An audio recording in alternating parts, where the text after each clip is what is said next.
In downtown San Francisco, the California Historical Society is the keeper of painful memories. Personal effects, documents, photographs. It houses the most extensive archive of Jim Jones's People's Temple and the Jonestown experience. Former members of the People's Temple and survivors of Jonestown visit the Historical Society to help heal the wounds from what is called history's worst cult catastrophe. 1978. In the middle of the Guyana rainforest, nearly 1,000 Americans have created a utopia, blind to race, age, and class. I love it. I love it better than any place I've been in my life. This new society is the creation of San Francisco New Age church, the People's Temple, and its founder, Jim Jones. A Christian minister turned social activist, Jones preaches that together they can create a peaceful world built on equality and freedom.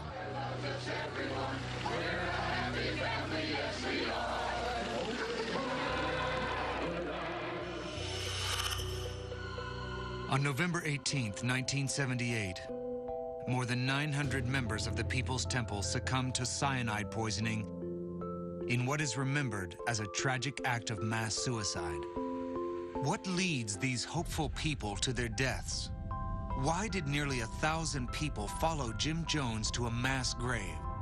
And did they give up their lives willingly? Jonestown is remembered as a day of unthinkable tragedy. It is the ultimate example of how far the cult mind can be manipulated. But what possesses the members of Jonestown? What does Jonestown tell us about how the minds of cult members work and about why they are willing to follow the voice of Jim Jones? More than 900 people perished in Jonestown. Tim Carter is one of only 9 survivors and a rare eyewitness to the susceptibility of the cult mind. More than 30 years later, the tragedy continues to haunt him. Dr. Stone travels to San Francisco to meet with Tim Carter, a window into the cult experience. Probably the main reason that we wanted to talk to you is because you're a rare survivor of what started out as a utopia that ended up a dystopia. I was committed to the cause, and to me the cause was trying to build a community that eventually would allow people to live in peace. I can look back now on things that were clearly red flags, and I chose to rationalize and ignore those red flags, which is very painful for me. Tim Carter grows up with a strict Catholic upbringing. His father is an alcoholic. Nothing Carter does is good enough, so he constantly looks for approval elsewhere.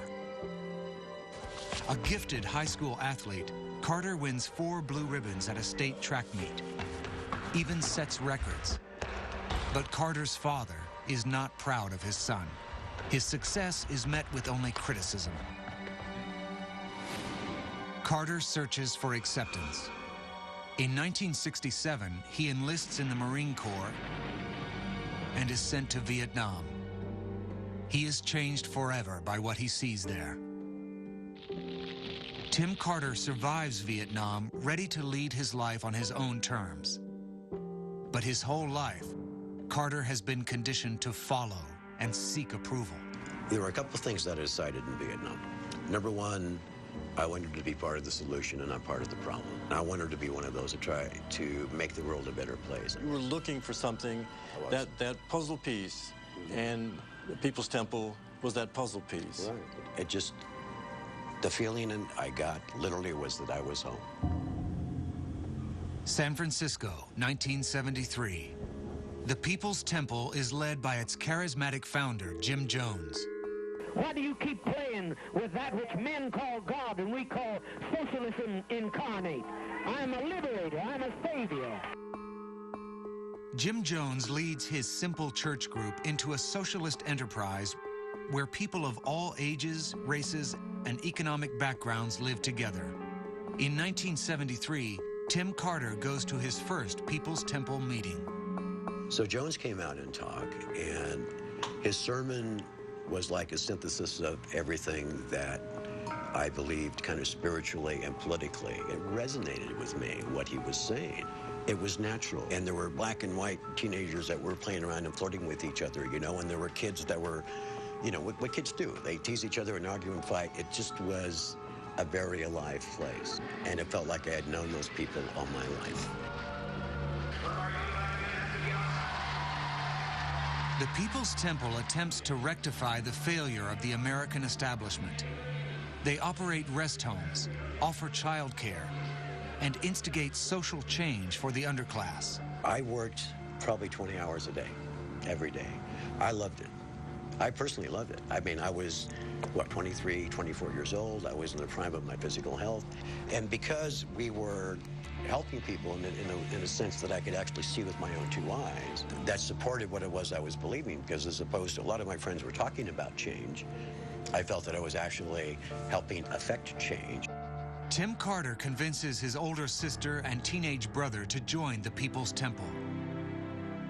He also falls in love with fellow member Gloria Maxim, and she becomes pregnant with their son. The People's Temple is becoming Carter's life. But over time, Jones reveals darker aspects of his personality. I can look back now on things that were clearly red flags. Not even yellow flags, but red flags. What would be like a first red flag? I remember that they brought in some wine, all right? And, you know, we did drink. We didn't smoke. So does everybody want to taste of wine? I said, sure, I'll drink some wine. So drank the wine, and he said, okay, you've all just been poisoned. Now, my first reaction, of course, was, oh, my God. And then my next reaction was, did this really happen? And my gut said, no, this doesn't make any sense. So my rationalization was, okay, why is he doing this? Well, it's supposed to be a test. People are being forced to face their own mortality. Now, was that a rationalization? Absolutely. Was that conditioning? Absolutely. Was it a suicide rehearsal? No. Should I have known at that point in time that this guy was a fraud, that he was interested in power and not in change? Absolutely, I should have been. And I look back on it now, and I just shake my head and go, how could I be that blind? By 1977, there is a membership of 3,500 loyal followers of Jim Jones and the People's Temple. And the future holds only promise. Jones purchases 3,800 acres in the Guyana rainforest to create a society free from the persecution of the American government. Carter follows with nearly 1,000 others, with the dream of starting an ideal society free from suffering.